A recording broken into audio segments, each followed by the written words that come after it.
Guess the exhaust got a little sound to it. What's up, y'all? It's Rocket Rider 510. Doing a little test here.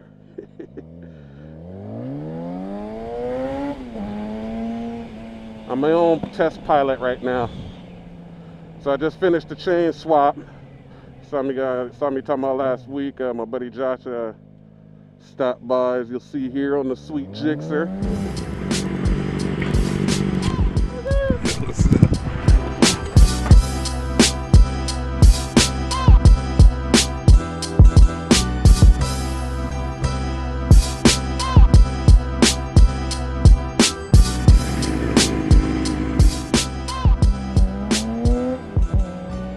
And yeah, I finished that.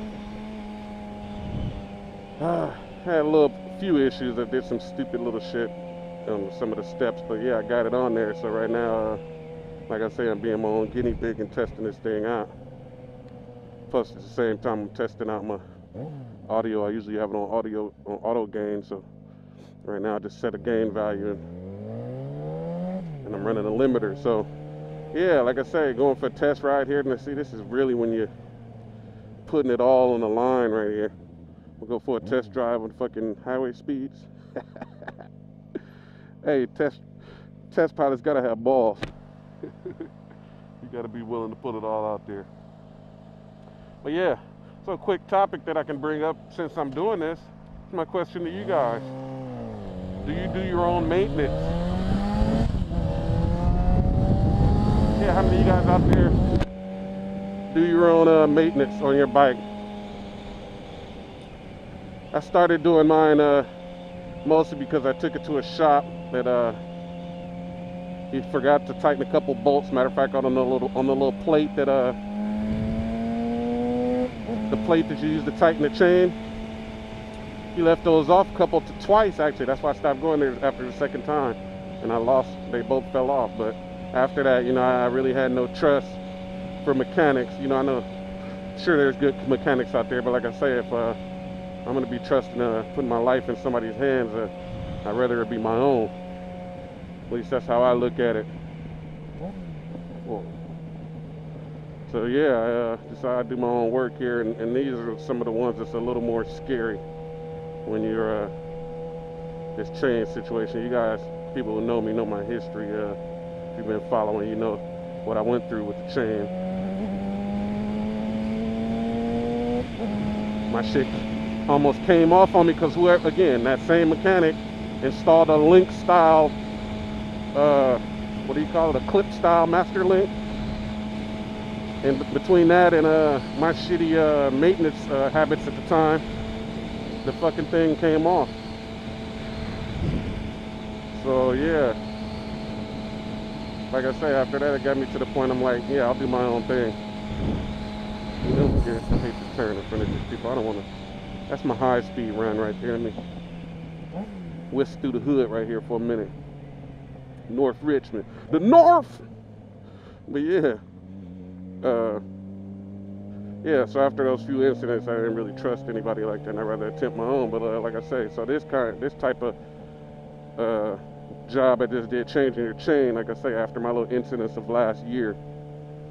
And that's actually the chain I swapped, the chain I just pulled out was the one I installed on the side of the road last year. So it's bad enough. Imagine never doing a chain job and then having to do it on the side of the road where you need to get your bike home. It was not fun, to say the least. But yeah, so that's my question to you guys. You guys do your own maintenance? Are you very mechanically inclined? Like for me, my job is a lot of mechanical, but to me, I don't consider myself a mechanic. Oh, what do we got going here? 5 up. Be nosy a little bit. But that's the sheriff. I shot the sheriff, but I did not shoot the deputy. But yeah, so far this thing's feeling pretty good. Like I say, it was funny, I was watching Moto Talk, 4 and 6 Ninjas Moto Talk earlier, or episode 19 about what type of rider are you, and she brought up a point about being one with the bike. And to me, I think that's wrenching on the bike is a good way to get that feeling, you know, for that man versus machine. What's this guy doing? He gonna make me be fucking ignorant, ain't he? There you go, do something. Ay, Dios míos. Can't get too crazy. We a lot of 5-0 over here. But yeah. See, now I forgot what the hell I was talking about. Yeah, but oh, that's what I was talking about. Man and machine. And like she's talking about being one with the machine. And to me, I felt a lot better about the bike. I mean, there's definitely a sense of pride and accomplishment when you do complete a job successfully. But to me, like I said, it helps me feel, you know, more of a bond with the bike. I guess just the idea that I'm wrenching on it, and plus you start getting a better understanding of the bike. So yeah, I think to me it's important. Everybody should try to wrench on the thing every once in a while. But yeah, so far the test ride is going good. Actually, could already feel a little horsepower increase.